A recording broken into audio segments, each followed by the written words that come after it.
காட்டு வழிதனிலே ஒருவன் கடந்து செல்லுகையில் தோட்டமொன்றிலே பூசணி கொடிகளை கண்ணில் கண்டார். மெல்லிய கொடியினிலே மிகவும் பெரிய காய்கள் ஏனோ நல்ல வேடிக்கைதான் என்று நகைத்து வழி நடந்தான்.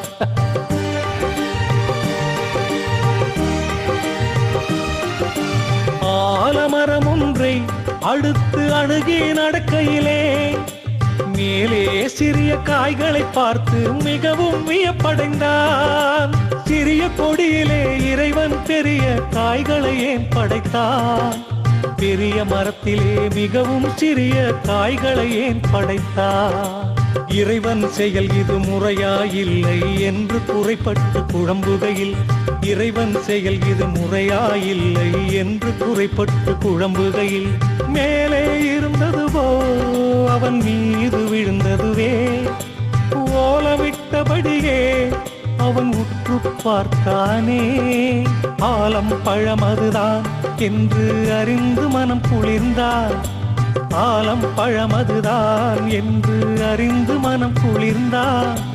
மேலே விழுந்த பழம் மிக பெரிதாயிருந்திருந்தால் காயம் பட்டிருக்கும், என் கதையும் முடிந்திருக்கும். நியாயமாகத்தான் இறைவன் இயற்கையை படைத்துள்ளார். நியாயமாகத்தான் இறைவன் இயற்கையை படைத்துள்ளார் என்று அவனும் தெளிவடைந்தான். இறைவனை வணங்கி வழி நடந்தான்.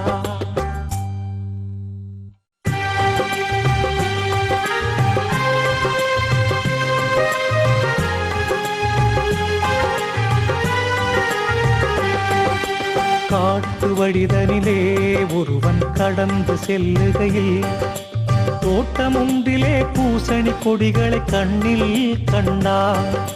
மெல்லிய கொடியினிலே மிகவும் பெரிய காய்கள் ஏனோ நல்ல வேடிக்கைதான் என்று நகைத்து வழி நடந்தான்.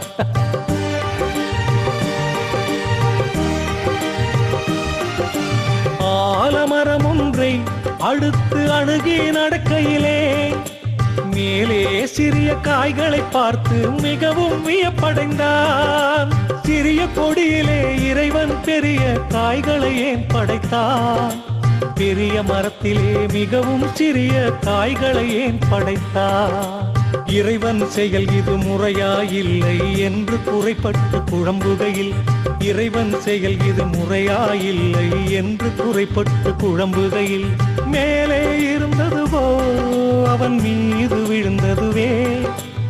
ஓலமிட்டபடியே அவன் உற்று பார்த்தானே.